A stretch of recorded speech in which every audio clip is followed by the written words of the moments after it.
From beautiful sunsets in the Mojave Desert and streams of the Pacific Northwest, and even the windiest day of my life in Death Valley, California. This trip takes you through central and coastal California, and is how me and my friend and my girlfriend spent our spring break of 2023. Come with us as we explore California's rugged and wild landscapes and beautiful national parks on this amazing road trip. Hello everybody, my name is Tanner Kyler, and in March of 2023, me and my girlfriend Talon went to LA to meet with one of my friends who lives there to go on a road trip throughout the national parks of California. We started out going to Joshua Tree and then Death Valley. We had plans on going to King Canyon and Sequoia, but due to some unexpected rain and road collapse, we ended up having to reroute the road trip, which we're still going to take you guys along with. But I don't think I'm going to really get into it on this. I think I'm just going to let you guys be in for a surprise of where we went after Death Valley. We had a 1-hour drive to the Tulsa International Airport from my house in Pusk, Oklahoma, where Talon and I got a ride from my mom, and she dropped us off and we boarded our plane, where we are now bound for Los Angeles, California.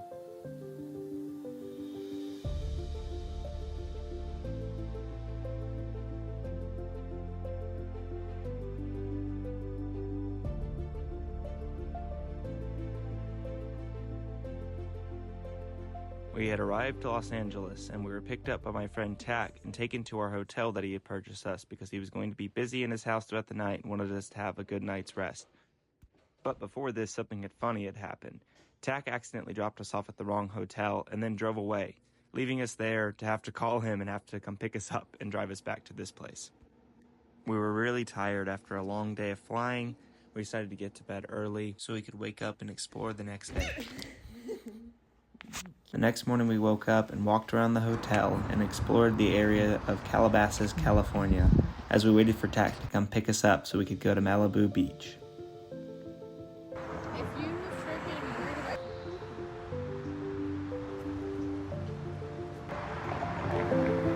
about... I took a bite.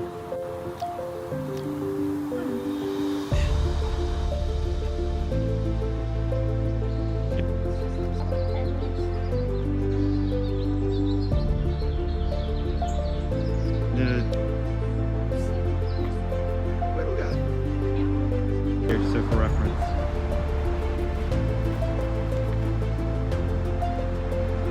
That's so pretty. After that, we drove through Malibu Creek State Park, and then we were off to Malibu Beach. As we drove through the park, we could see fog rolling over the mountains from the Pacific Ocean, meaning it was going to be a foggy day on the beach.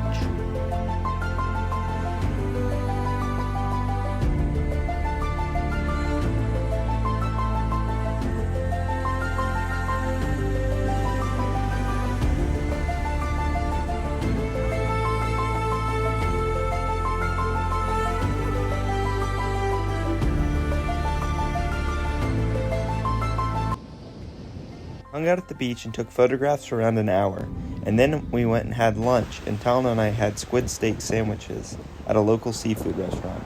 And then we moved on to Pepperdine University and explored the campus.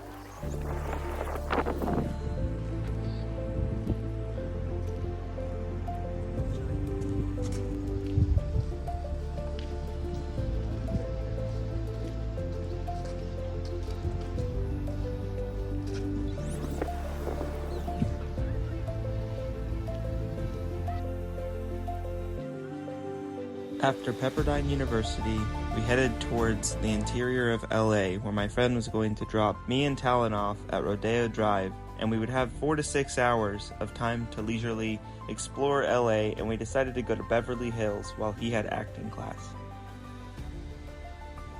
Here we are at Rodeo Drive. Once we arrived, we wandered around this area for around 30 minutes and then headed straight east into Beverly Hills. All of the large trees and towering pine trees surprised me, as I thought Beverly Hills was going to be much more open and much less forested.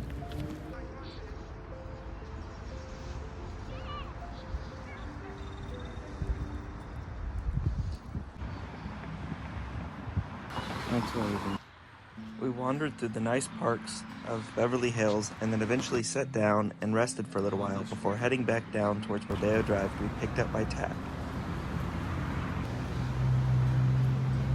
After a fun and tiring day walking around LA, Tack came and picked us up and we were finally heading out of the city. Having been some time since our last road trip, we were all excited to get back out on the road. After so much happening within the first day, I already knew this was going to be a good road trip. With the sun starting to set, we soon found a hotel so we could get to bed and get to Joshua Tree the next morning. We'll see you guys later.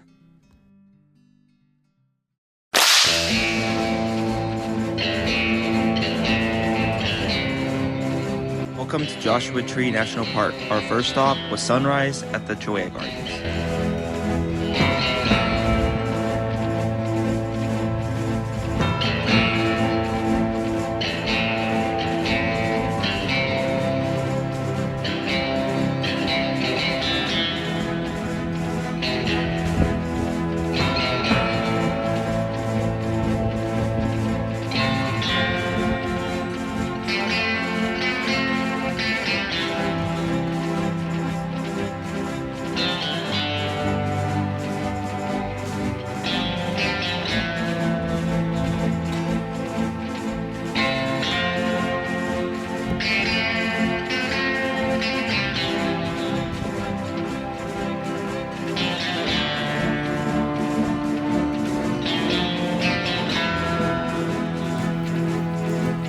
For our next stop, we'd be driving about 20 minutes to Split Rock, where we do some hiking and exploring of the massive boulders in the area.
After exploring Split Rock, we moved on to the Hall of Horrors.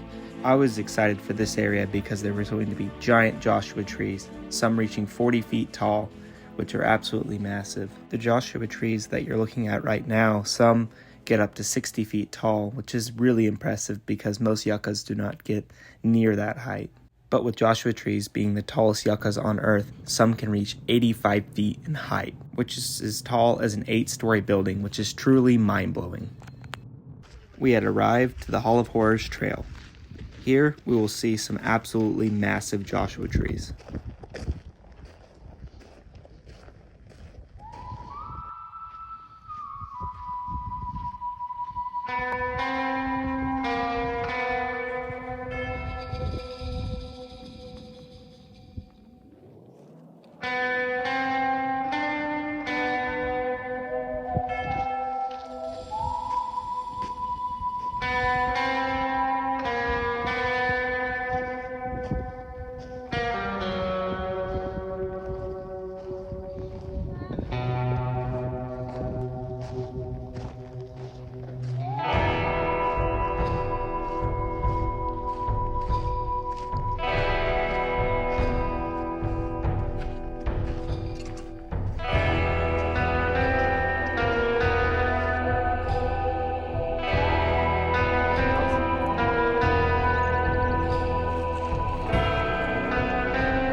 It was now around noon, and we decided to go into the town of Joshua Tree to get some lunch.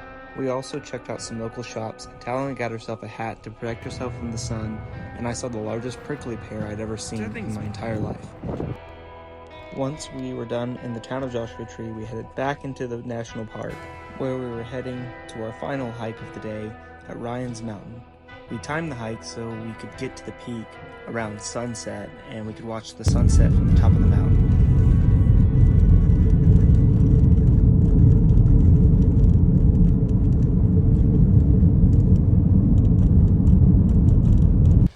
As we started the mountain, it was much warmer than we expected, coming from a climate where it had been around 40 degrees, and then coming here where it was around 80. This mountain really took it out of us and was much more strenuous than thought. But after only reaching about a third of the way up the mountain and getting to look down and see these amazing desert landscapes, we knew this hike was going to be well worth it, and we're really excited to go see the sunset from the peak. This mountain has an elevation change of 1,000 feet, and as we increased, the views became more and more spectacular.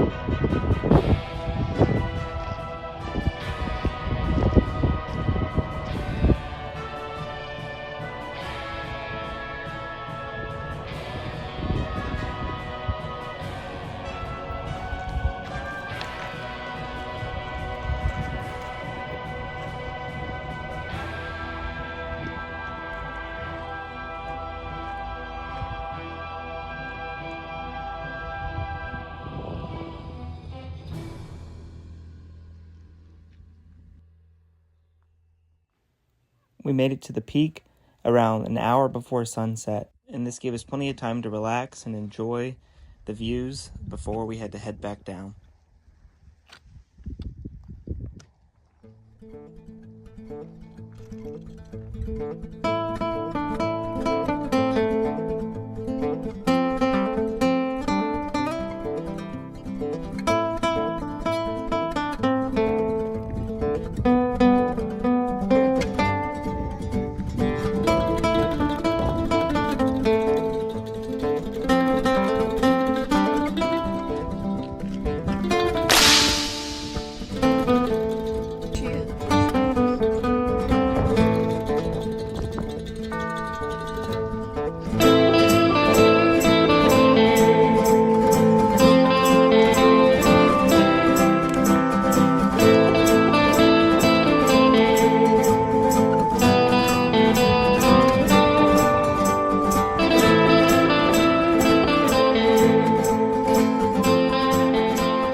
Once the sun set, we had to pull out our headlamps, and we continued to go down the mountain, and we got to our vehicle. But before we left the park, we ended up taking a few photos, and I wanted to show those right here.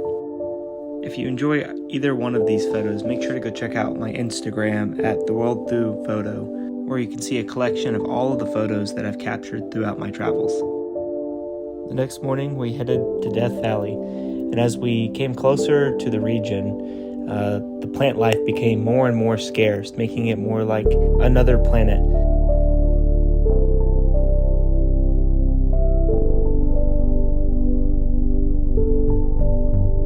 It began to feel very surreal as we approached the Mars-like landscapes.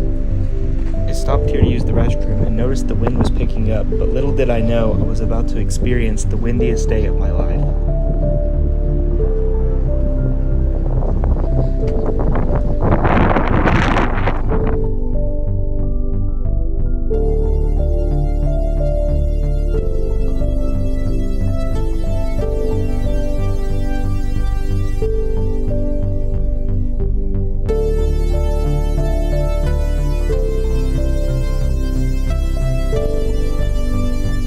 This is Death Valley National Park.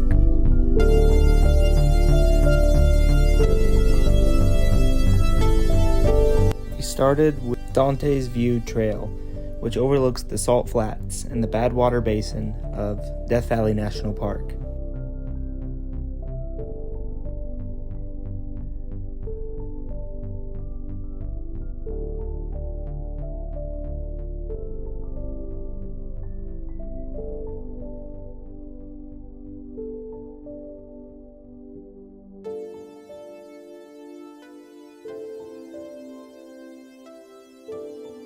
We then moved on to Zabrinski's Point, and this is where the wind started to get dangerous.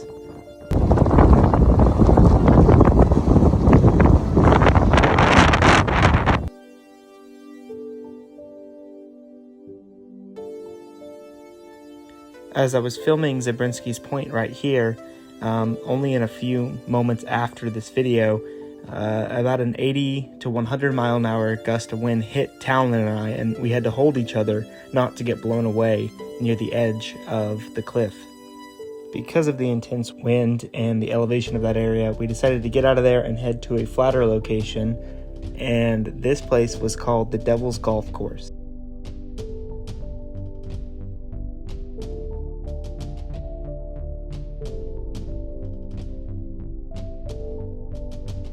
Here we are at the Devil's Golf Course, which is one of the weirdest locations I've ever been to.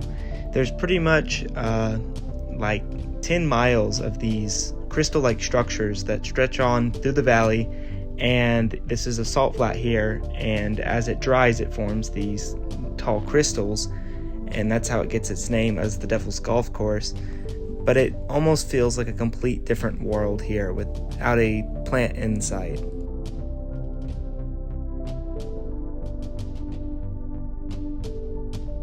The wind was becoming more of a problem here, but our next stop at Badwater Basin, the lowest point in the lower 48, it was about to get dangerous. As Talon and I moved across the Badwater Basin to make it to the lowest actual point, we ended up getting hit by intense wind that came in waves that actually felt similar to ocean waves. And my friend Tack actually got blown off of a viewing deck down into the salt flat below. Our next spot was at Artist Palette, and it was actually so windy, Talon had to set out on this hike.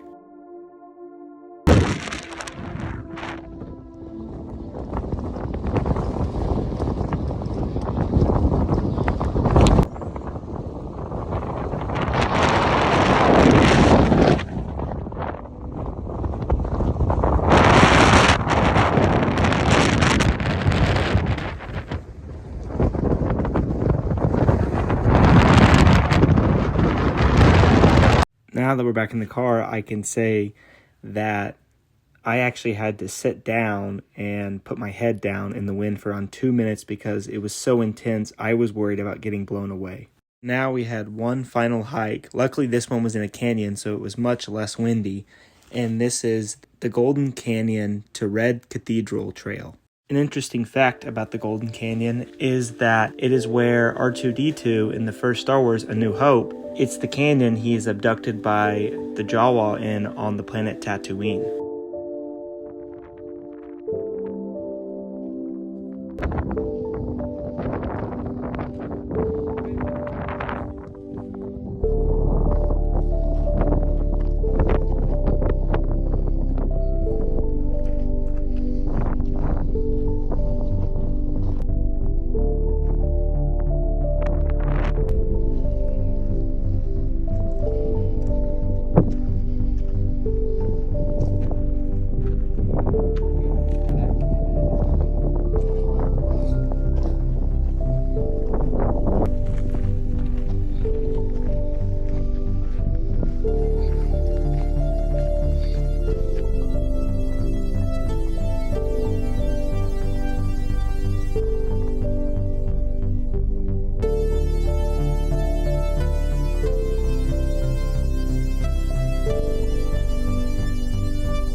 exited the canyon, the wind had finally calmed down and an ambience fell over the Death Valley.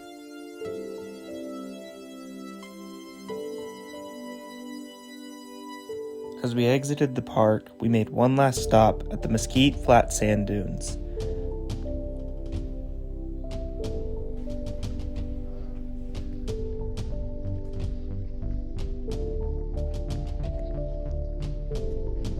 As twilight fell in Death Valley, it truly felt like I was on another planet. After the sand dunes, we left the park and we headed to Alancha, California, where we were supposed to stay in teepees, but we were scammed and ended up staying in a mobile home after 30 minutes of searching in the dark. Here's the view we woke up to out of our mobile home, and what is crazy about this is about 2 hours away, yesterday, we were at Badwater Basin, which is the lowest point in the lower 48, and we woke up to seeing the Sierra Nevadas, which are the tallest mountains in the lower 48.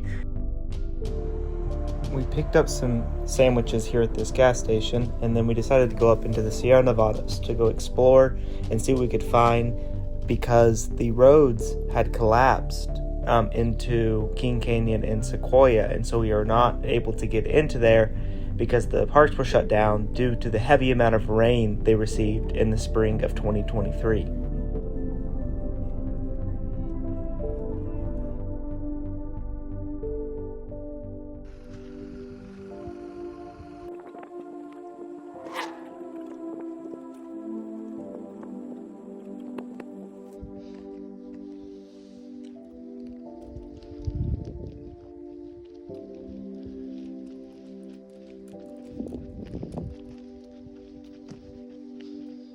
We were all pretty bummed out about not getting to go to Kings Canyon and Sequoia, but in the bright side of things, we've discovered this place, and as we continued on with the road trip, we actually think it might have turned out for the better because we found some pretty amazing spots.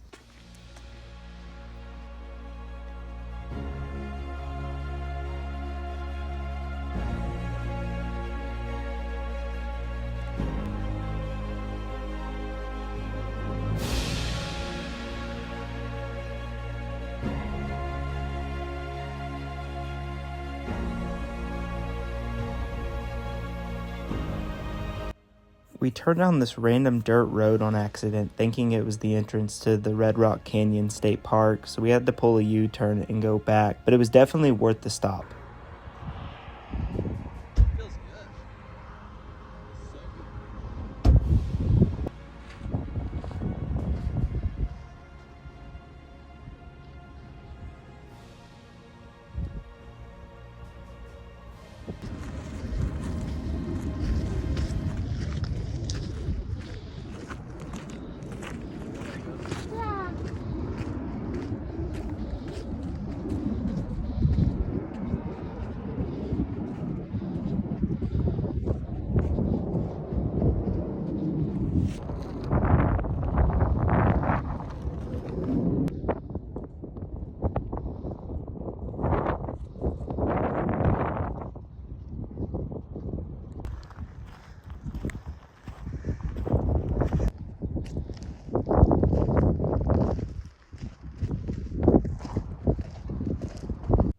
We hopped back in the car and we began heading west once again, and I realized the desert was coming to an end and that was one of our last stops in the desert for the trip.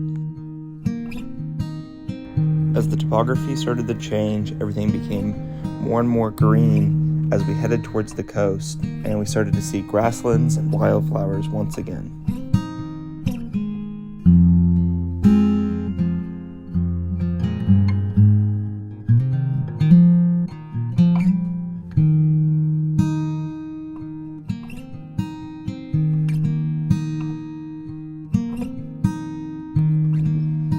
As we headed through the valley, we soon were approaching Bakersfield, California, and then we were going to move on to Carmel by the sea. Here, Talon and I walked out into a wildflower field near James Dean's last stop outside of Bakersfield, California. The prairies around us became extremely vibrant with wildflowers, and we soon realized that we were stumbling across the beginning of the California superbloom of 2023. None of us had ever seen a mountain covered in wildflowers, so we chose this as the perfect spot to pull over and finish our sandwiches that we picked up earlier.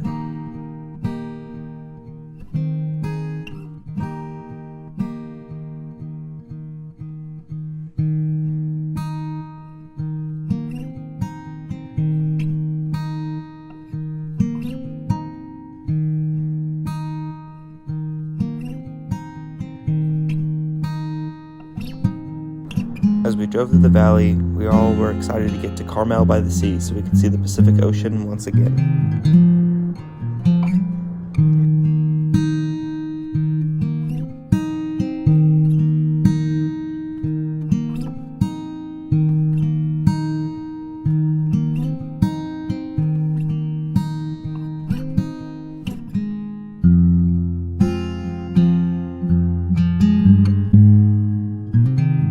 As we approached the coast, everything became a vibrant green once again, so we knew we were almost there.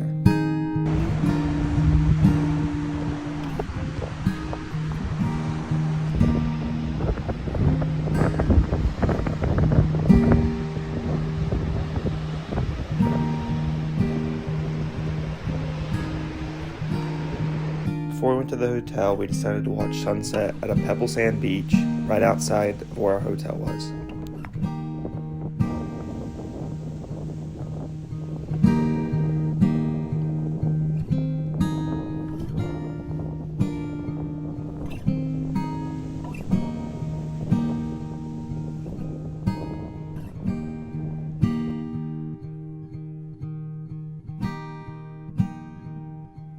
Once we got to the hotel, we threw our stuff down and went and ate at the Clinty Spread restaurant that is found within Carmel by the sea. We'll see you guys tomorrow. The next day, we got up and had some crepes and then went and walked around down by Monterey Bay.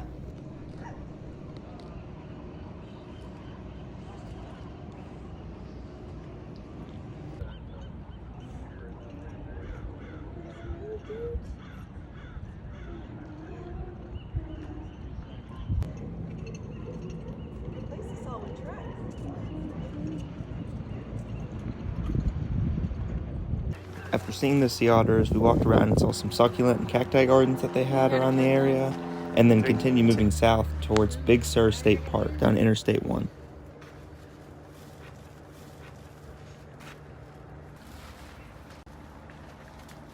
As we headed down Interstate 1, we made a stop in the Canalilly Valley, which is a tributary which drains into the Pacific Ocean, and here we saw some lizards fighting and some other interesting things, and eventually had to cross the stream to gain access to the beach.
We found another exit from the beach, so we ended up getting up and walking down the edge of the road, which was a bit sketchy with other cars driving past us really quick, but we ended up getting down to the car and then heading to Big Sur, where I could see a true redwood forest for the first time in my entire life.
We arrived to Big Sur State Park and decided to do the Buzzard Roost Trail, which climbs to the top of one of the mountains which overlooks the park and the Pacific Ocean. Even though it was our last trail and it was only a state park, this was one of my favorite hiking trails we did on the whole trip, and Talon agrees with it being her complete favorite of the trip.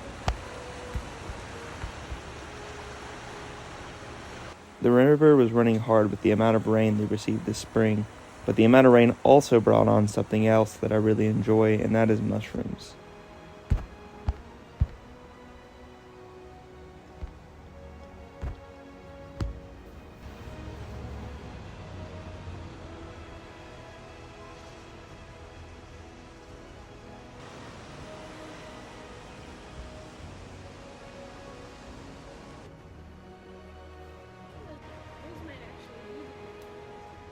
No, because they don't have the caps.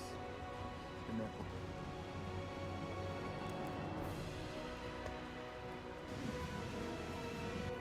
New favorite mushroom.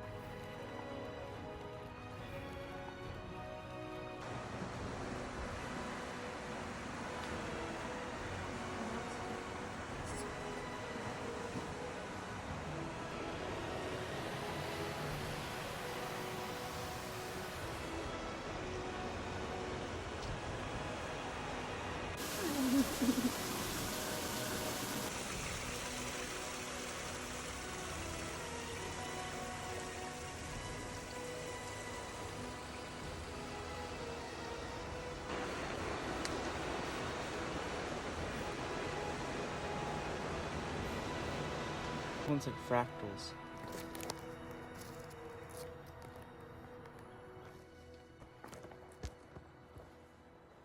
As we continued our hike, we saw plenty of mushrooms and then found this hollowed out tree which fire had carved, the interior of it out, and Talon was able to stand inside of it because it was so large.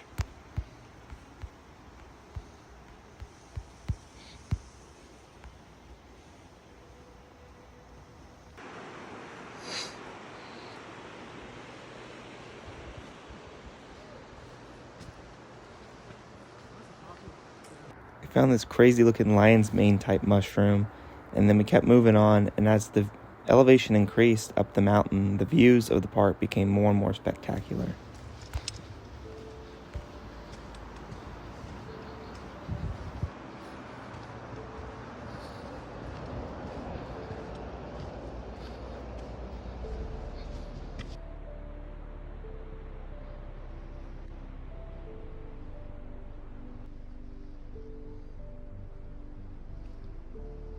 As I was walking along, I noticed a yellow mushroom, which I tried to get down and take a photo of, and noticed there's something odd about it. And it turned out to be a banana slug, which I think is super cool, and this is the first time I'd ever seen one in the wild.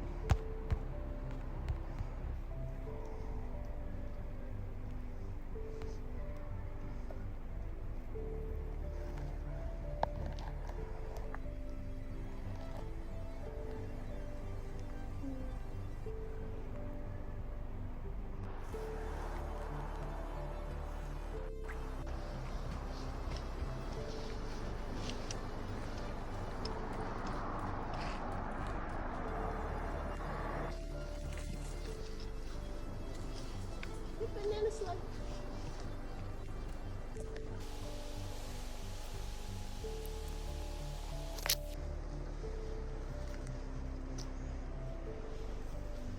I know it's difficult to tell through the video, but these trees surrounding me right now are around 200 feet tall.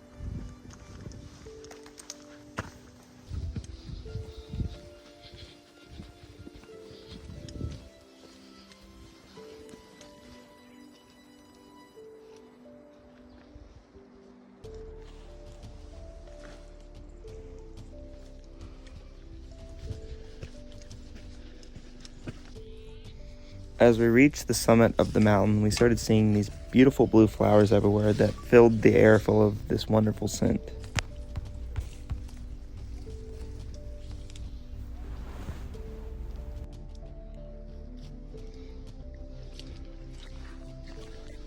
Once we reached the top, the vegetation became much shorter and the redwoods dissipated, but it became open and clear where we could see all the way to the Pacific Ocean.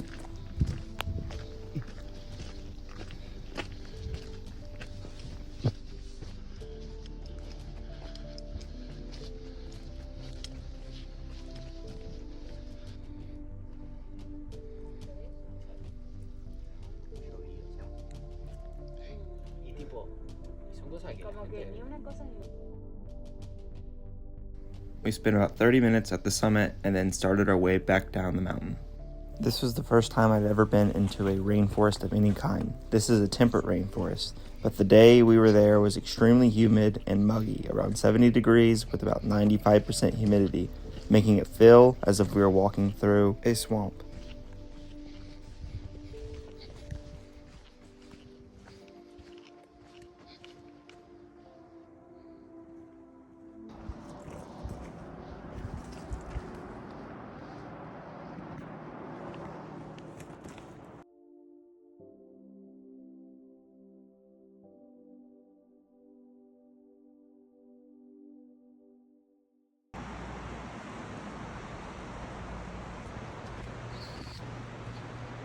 There's the river we saw at the beginning of the hike, which means that it's almost done. After that, we stopped at the basin of the park where the tallest trees in the whole area are found.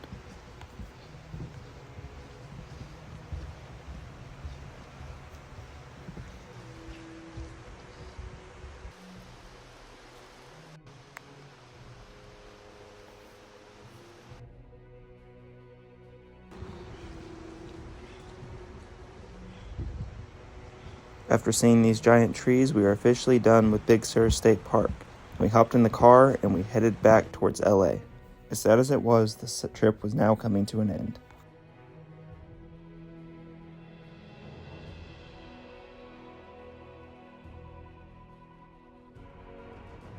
I was very thankful and appreciative that this trip had happened and was happy at the places that we got to go and that we were able to see Big Sur, Carmel by the Sea, Monterey Bay, Red Rock Canyon, and so much more.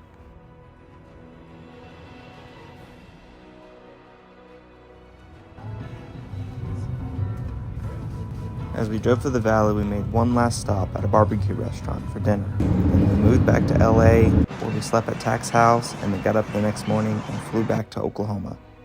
If you've made it to this point in the video, thank you so much for watching. If you enjoyed this video, please subscribe, as this is the biggest support to my channel you can give. I truly appreciate each and every one of you who watch this video, but many of the people who watch my content are not subscribed. So if you enjoyed this video and want to see others like that, hit that subscribe button and we'll see you next time.